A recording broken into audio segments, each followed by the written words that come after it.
या Montessori method, जो तमाम विधियां हैं शिशु शिक्षा प्रदान करने की, उसमें एक बहुत ही लोकप्रिय एक प्रणाली है शिशुओं के लिए शिक्षा प्रदान करने के लिए, जिसे 1907 में मौरिया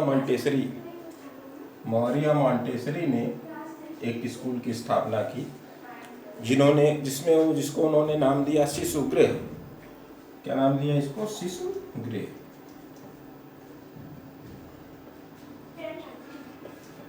इसमें 7 वर्ष तक के बच्चों की शिक्षा की व्यवस्था थी। इस स्कूल में ही उन्होंने शिक्षा देने के लिए जिस प्रणाली का निर्माण किया उसी को मॉन्टेसरी प्रणाली कहा जाता है। तो मॉन्टेसरी प्रणाली किसे कहते हैं?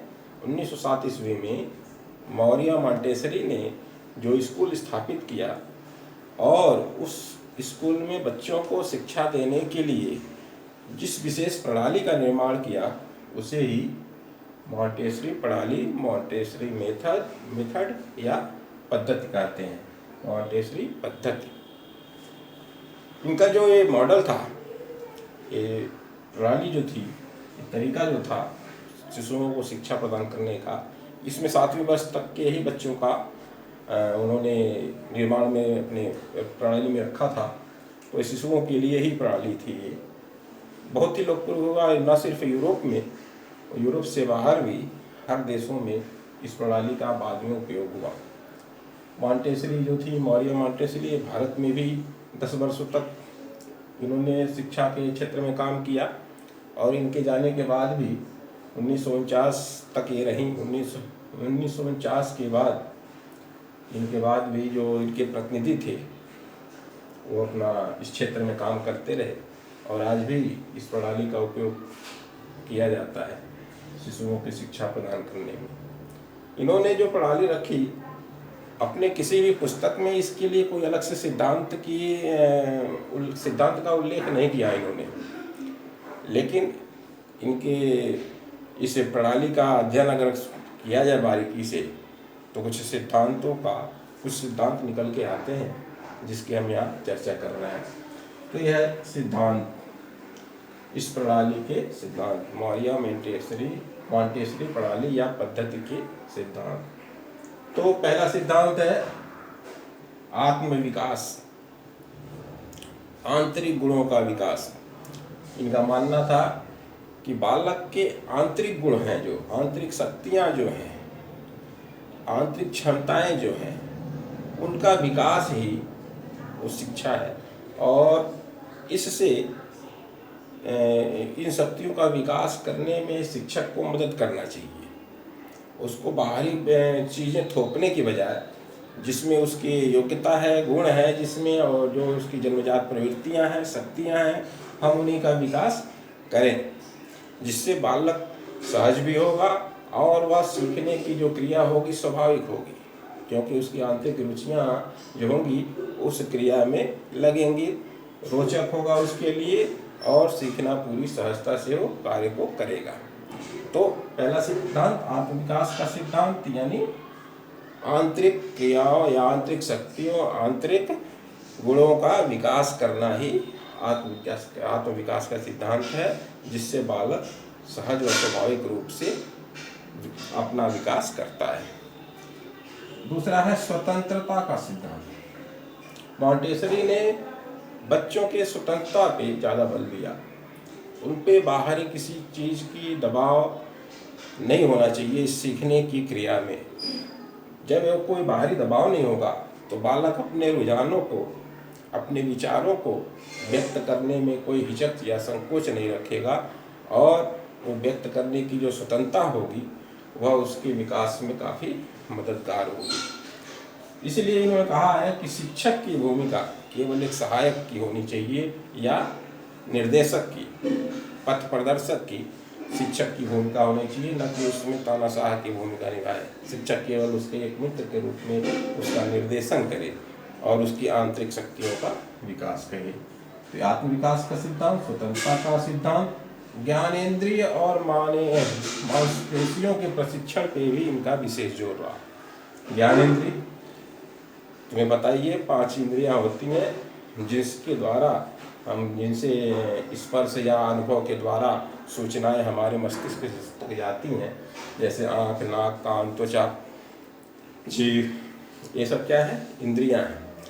ये कहा जाता है कि बाहरी जगत को जानकारी लेने के लिए द्वार है, ज्ञान का द्वार है। जो बाहरी जगत का हम जो भी जानकारियाँ लेते हैं वो इन्हीं के माध्यम से लेते हैं। तो इंद्रियों को ज्ञान का द्वार कहा गया है। और मॉन्टेसरी प्रणाली में इसके प्रशिक्षण पे ज़्यादा विशेष जोर दिया जाता है, जिससे ज्ञान को सरलता से हासिल किया जाए। और बच्चा जब इनका प्रशिक्षण से उसकी 5 इंद्रियां सक्रिय रहेंगी तो ज्ञान सरलता से हासिल कर सकता है। इसके लिए उसने तमाम अपने उपकरण बनाए थे मॉन्टेसरी प्रणाली में, और उस स्कूल में रखा जाता, जिसके माध्यम से बच्चों को इसे ज्ञानेंद्रियों का प्रशिक्षण दिया जाता था।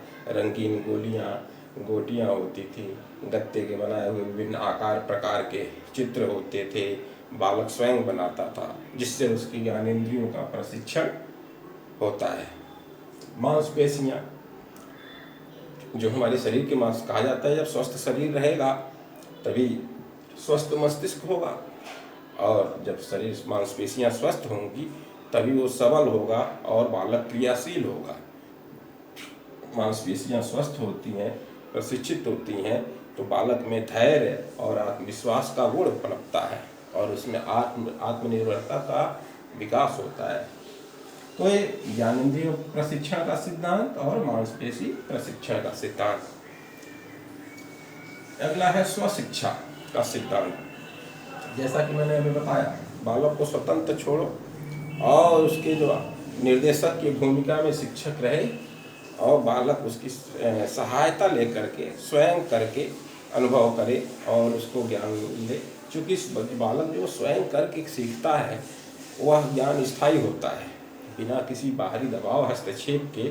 जब वह स्वयं करता है तो स्टेप बाय स्टेप आगे बढ़ता है, जिससे वह प्राप्त ज्ञान लंबे समय तक उसके काम आता है और उसके मस्तिष्क पर स्थायी प्रभाव उसका रहता है। और इस शिक्षा का सिद्धांत कैसे होगा?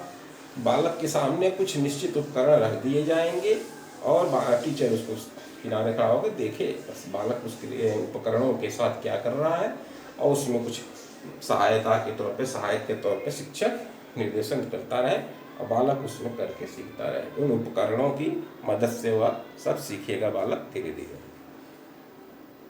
सामाजिक प्रशिक्षण।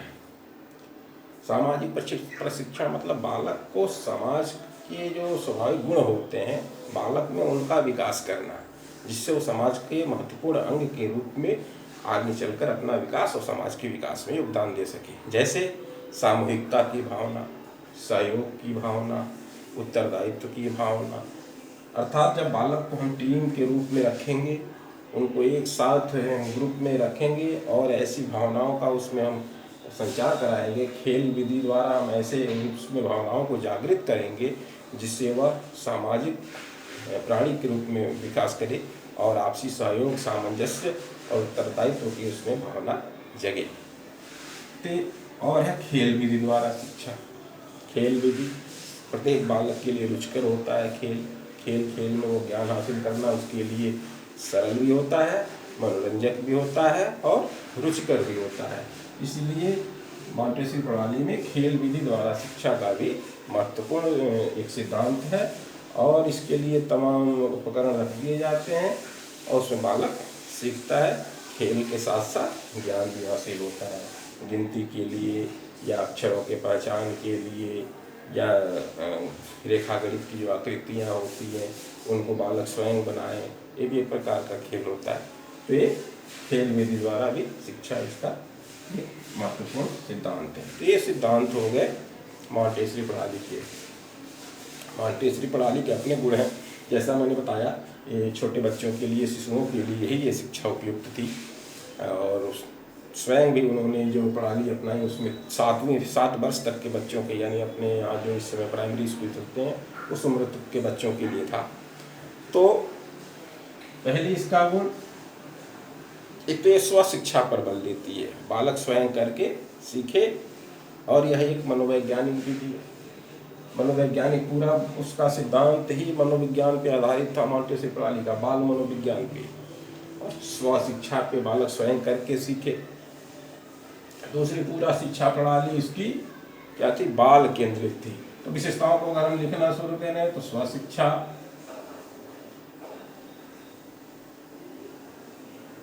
मनोवैज्ञानिक, बाल मनोविज्ञान के आधारित,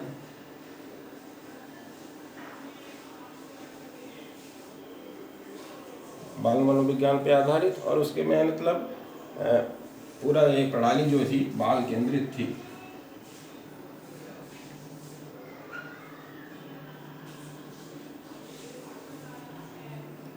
ज्ञानेंद्रियों पर, मांसपेशियों पर विशेष बल, और सबसे इसमें महत्वपूर्ण बात, बालक की जो रुचियां होती थी, स्तर होता था, उसका ध्यान रखना।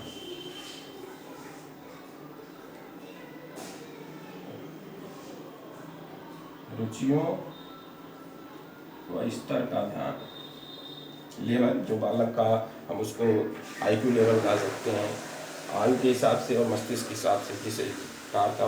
वैसे ही इन्होंने शुरुआत यही किया कि मंदबुद्धि बालकों के लिए अपने स्कूल की इन्होंने शुरुआत किया था। तो स्वाभाविक तौर पे उनका लेवल देखा जाता है, उसी प्रकार की शिक्षा दी जाती है, इस तरह का ध्यान इसमें रखा जाता है। ये सब इसकी विशेषताएं हैं या गुण कह सकते हो। जो ये सिद्धांत है इसके गुण में शामिल हो जाएंगे, जैसे ज्ञान इंद्रिय प्रशिक्षण पर बल, ये भी लिख सकते हो।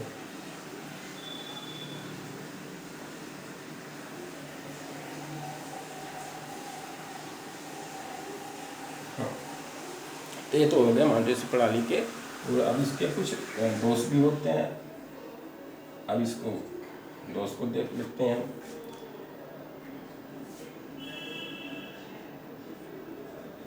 इसमें कहा जाता है बालक की स्वतंत्रता का ध्यान तो है, लेकिन वो स्वतंत्रता निश्चित है, क्योंकि निश्चित उपकरणों को उसके सामने रख दिया जाता है। तो इसलिए स्वतंत्रता पूरी जो होनी चाहिए वो नहीं है, क्योंकि बालक उन्हीं उपकरणों से खेलेगा जो निश्चित उपकरण उसके सामने रखे गए हैं, अपनी मर्जी से वो कुछ नहीं खेलेगा। तो कहते हैं पूर्ण स्वतंत्रता नहीं।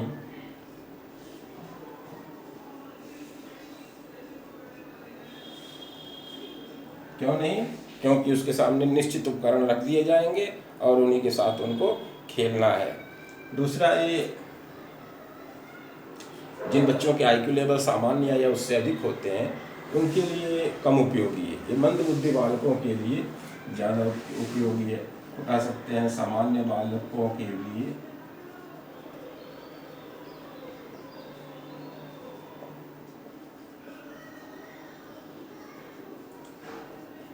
ज़्यादा उपयोगी नहीं है।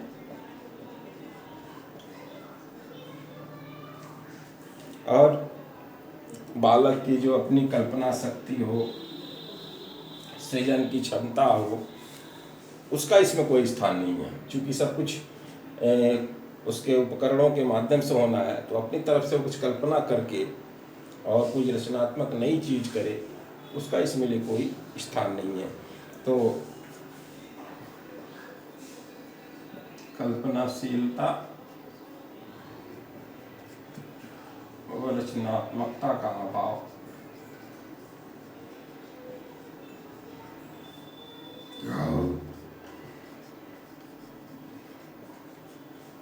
ते